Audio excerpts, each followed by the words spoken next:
দীর্ঘ ৩ বছর পর এই অধিক মাসের একাদশী তিথির কিন্তু বিশেষ গুরুত্ব মাহাত্ম্য রয়েছে। এই পরমা একাদশী তিথির দিনে ভগবান বিষ্ণু ও মা লক্ষ্মীর কৃপাপ্রাপ্তির বিশেষ শুভ দিন বলে মনে করা হয়। এই দিন দুটো কাজ ভুল করেও মিস করলে কিন্তু চলবে না, কারণ এই দিনে যদি এই দুটো কাজ করে নিতে পারো 100% নিশ্চিত ভগবান বিষ্ণু ও মা লক্ষ্মীর কৃপাপ্রাপ্তি হবে এবং সারা বছর ধরে আয় উন্নতি ঘটতে থাকবে, আয় উন্নতি বৃদ্ধি পাবে। করেই দেখো কি করতে হবে এই দিনে।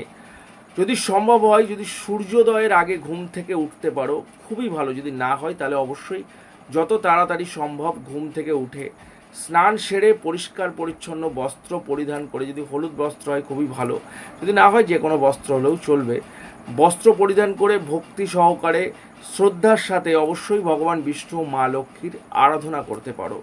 অবশ্যই ভোগের মধ্যে তুলসী পাতা নিবেদন করবে এবং সাথেই এই দিন যদি অভাবী দুস্থ মানুষের মধ্যে দান করতে পারো, এই দিন যদি ব্রাহ্মণদের দান করতে পারো 100% নিশ্চিত এই দানে কিন্তু বিপুল সমৃদ্ধি লাভ হয়। করেই দেখো। ভিডিওটাকে অবশ্যই শেয়ার করবে এবং কমেন্ট সেকশনে জয় মা লক্ষ্মীর জয় লিখতে কিন্তু ভুলে যাবে না।